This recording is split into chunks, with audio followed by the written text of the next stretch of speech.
Hi guys, welcome to Soul Downloads episode 5. And so in this episode we want to talk about how to keep the lust alive in your relationship. And so this is a really interesting topic, and it's one that a lot of people, can come up against and have some issues with. And today we want to talk about, we're going to share with you some of our personal experiences and how we've actually navigated our relationship. But I'm also going to share with you some patterns that I see coming through my clinic. I get to work a lot with couples, and I also work a lot individually with people. So I get to see, that universally there's lots of similar patterns that start to arise within relationships.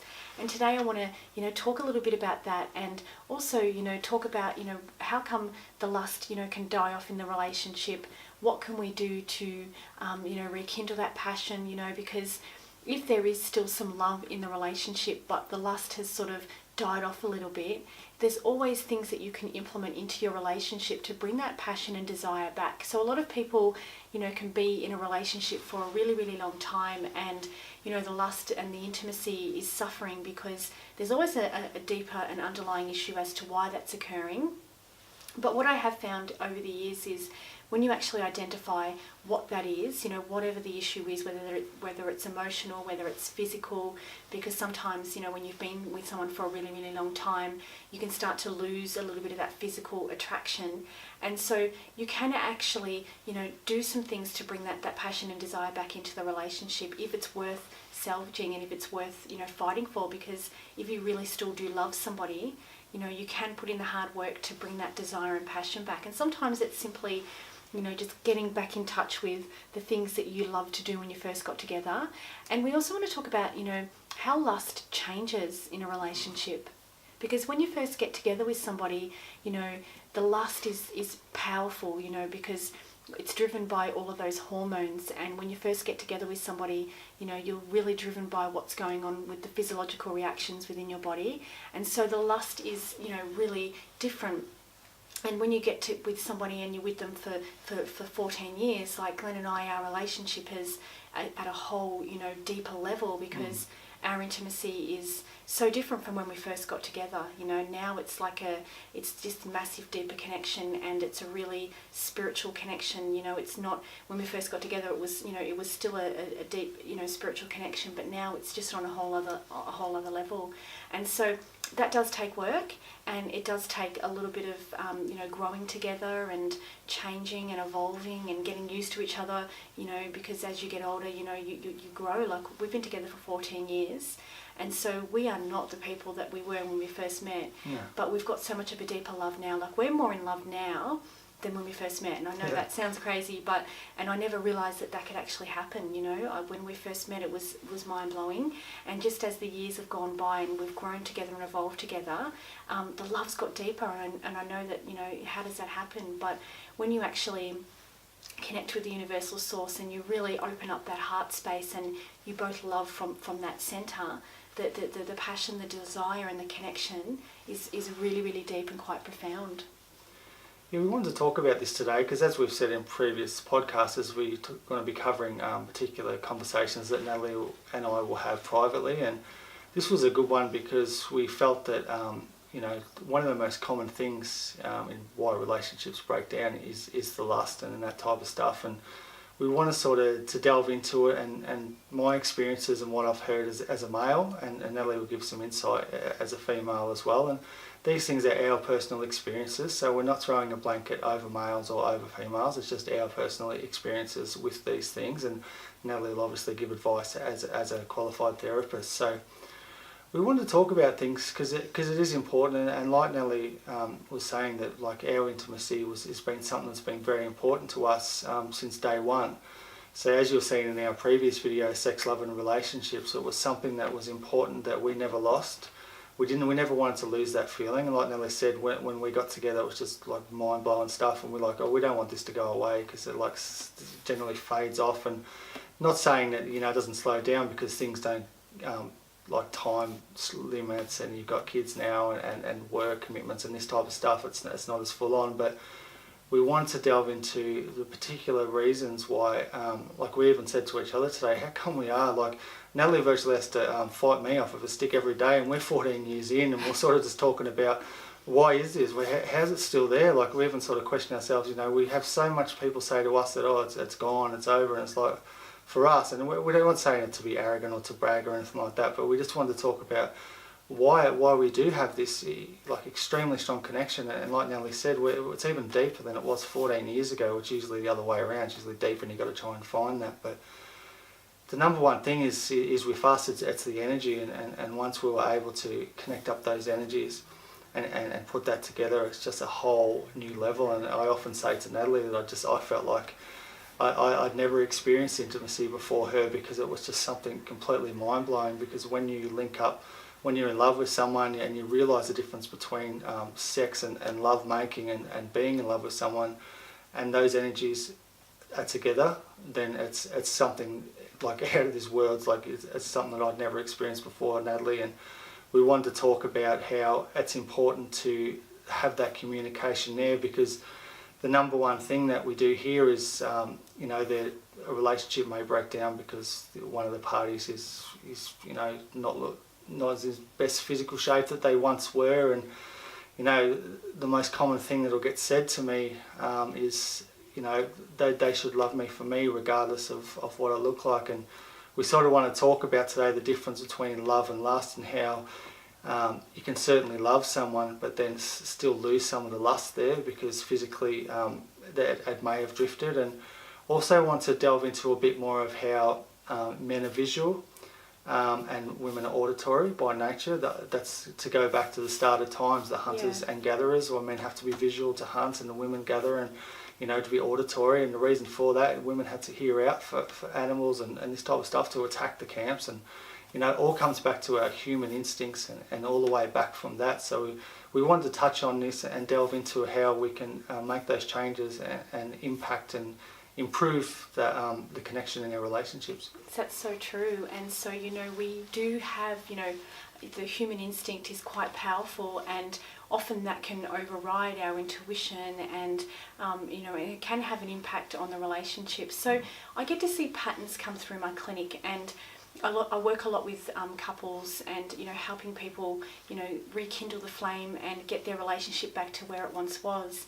And what I tend to find is that when a woman is less likely to want to be intimate with her partner, often it's because there's something that is not right within the relationship. There's something that she's not receiving from that person, and that could be the emotional connection. It could be there's been something, you know, that has occurred throughout the relationship and she doesn't feel heard, or she's got some resentment because there's unresolved issues. And when a woman is in that state, often she is reluctant to want to be intimate, because, you know, for a woman, you know, and I'm not speaking, not everyone is the same, you know, this is just a pattern that I have seen over the years, that it's a lot harder for a woman to be able to let go and be intimate in the bedroom if she doesn't feel okay emotionally with her partner. And so, and the male's completely different. A male can be stressed and have, you know, an issue within the relationship, but he's still able to physically go there because, you know, they don't always have to have that emotional connection, whereas a woman needs that emotional connection in order for her to be able to let go and you know, allow herself to receive her partner.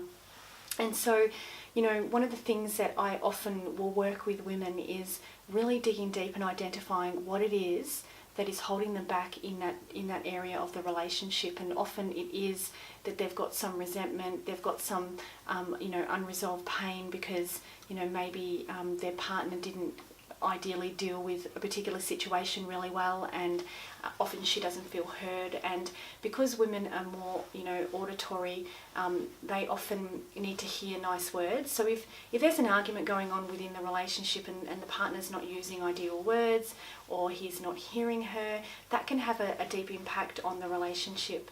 Okay, and so, you know, how does that get fixed within the relationship? Well, sometimes women can, you know, withhold sex for a really long time, and then we get into this vicious cycle where the intimacy, you know, starts to really take a dive, because then the man tends to pull away and he withdraws, and so then you're both withdrawing, and then there starts to be conflict within the relationship. And sometimes people can be in that state for months. Sometimes they can even be in that space for years where, there's that pull within the relationship where they just can't seem to bring themselves back together to get that intimacy back to where it once was. And so, there ends up being a rift in the relationship, and all sorts of issues start to arise, So often when the relationship gets to that point is when you need to have a third person come in and go, let's work this out together as a team. But the most important thing is that if you are, not able to be intimate with your partner, it's finding out why. Because sometimes couples can, still have that love, but the lust and the intimacy seems to be lacking.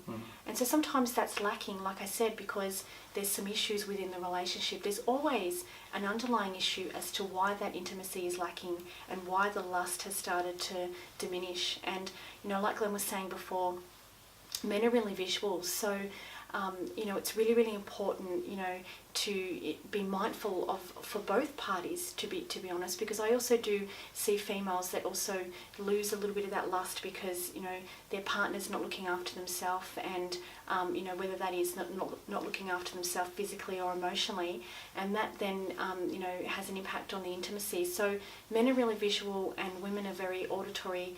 And so if you can, dig deep and find out what's going on, what's the underlying issue, and there's a lot of love still in the relationship, you can actually really bring it all back together. I've seen relationships start to thrive. Like I've had couples that were on the verge of, divorcing, and, after really digging deep and finding out what the underlying issue was, their relationships, start to thrive, and the passion and desire and that lust that they once had is reignited. And it is possible. It's definitely possible. It takes a little bit of work and a little bit of patience and understanding and learning how each other works. I think that, that's the most important thing.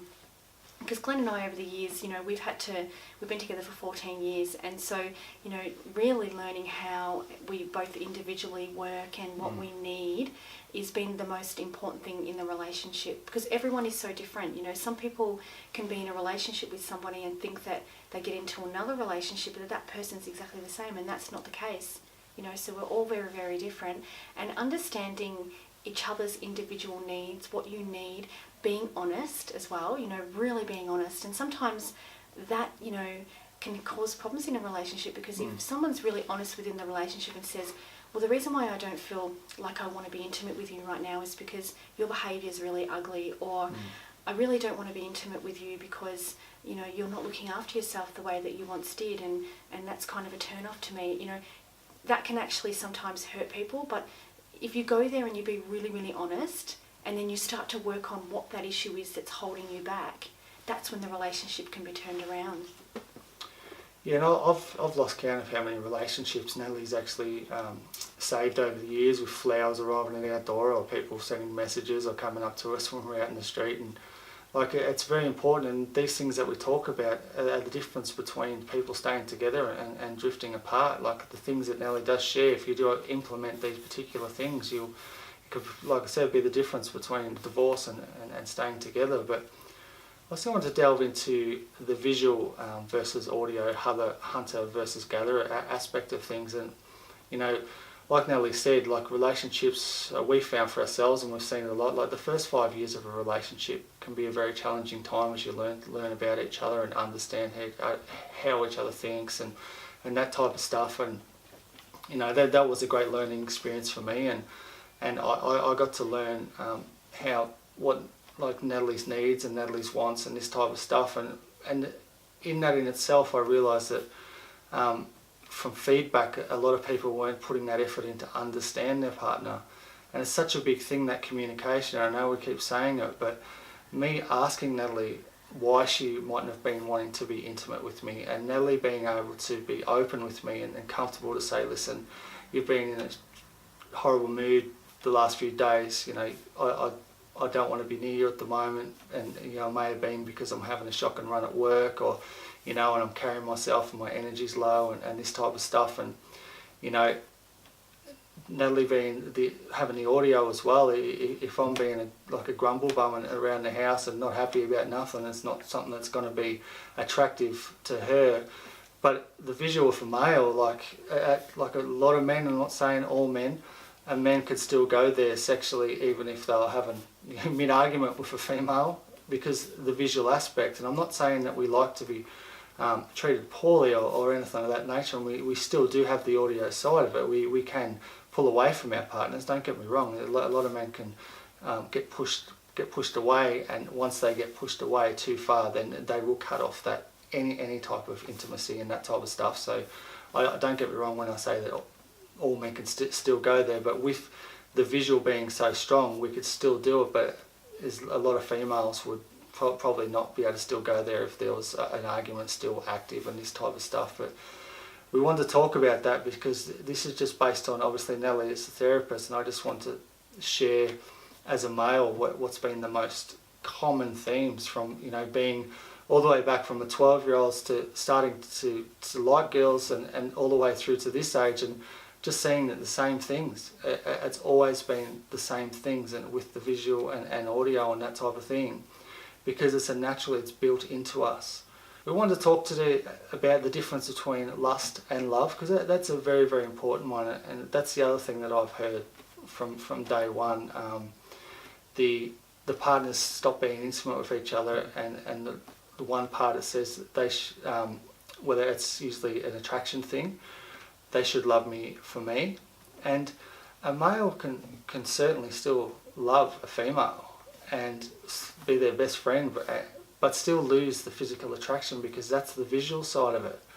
So when I hear a female say, "Oh, he should love me for me," he can certainly still love you, but there's a big difference between lust. Lust is the appetite for sexual desire. So you've got to separate those two things. Like, it's not that he doesn't love you, but if he's not got the appetite there, then it may be something to look at. And that's how Natalie works with people. And that there could be so many, like that could be one reason alone. It could be just a physical attraction, or it could be, like Natalie said, if it's the other way around and the woman doesn't want to be intimate, like Natalie said, there could be a lot of emotional aspects. And that's why the communication side, like I'm always communicating with Natalie, like what have I done here? Like, sometimes I might say something and her reaction, I'll be like, "Oh, what have I said?" And then I'll realise, "Oh, well, I didn't mean it like that," or we'll sort of talk it out. But you can see how so many couples blow up in arguments because that lack of understanding and communication there. But that's how Natalie and I have been able to have this incredible bond 14 years down the track, because communication, understanding each other's internal and human instincts. Yes, we are spiritual beings, but we also have human instincts and radars within inside of us. And once we understand that, understand our individual partners and come together, then amazing things occur.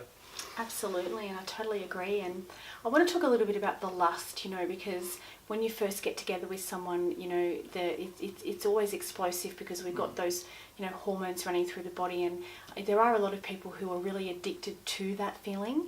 And often I see people, they can often rob themselves of falling in love with somebody because they're so addicted to having that lust feeling that when that lust feeling starts to diminish, they start to then think, "Oh, I don't know about this relationship," and then they move on and they go to the next relationship, and when that feeling leaves, and they go to the next relationship, and so on.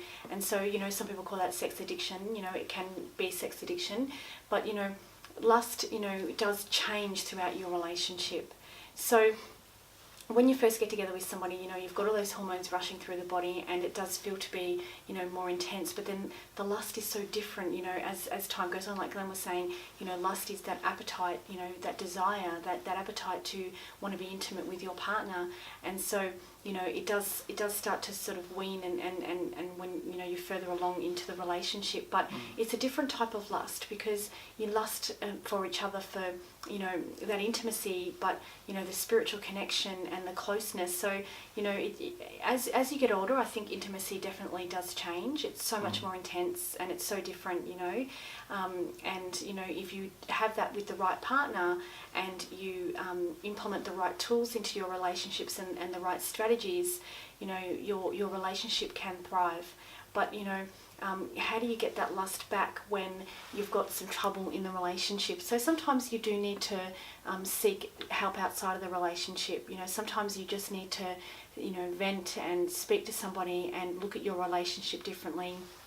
often when you're in, you know, the midst of it and there's lots of emotion and you're right in the thick of the drama, sometimes you can't sit back and see it for what it is. So sometimes bringing in the third person, you know, they can, you know, because there's no emotion for that person, they can clearly see what's going on in the relationship and they can open your eyes to it. But often, you know, like I said early on in the video, if you're, you know, withdrawing, if the female's withdrawing and not wanting to be intimate with the partner, and say if your partner has a rejection button and, you know, he feels rejected and then he starts to pull away, and, you know, that then becomes, you know, this vicious cycle of the relationship, you know, the intimacy, you know, just not getting to where it needs to be.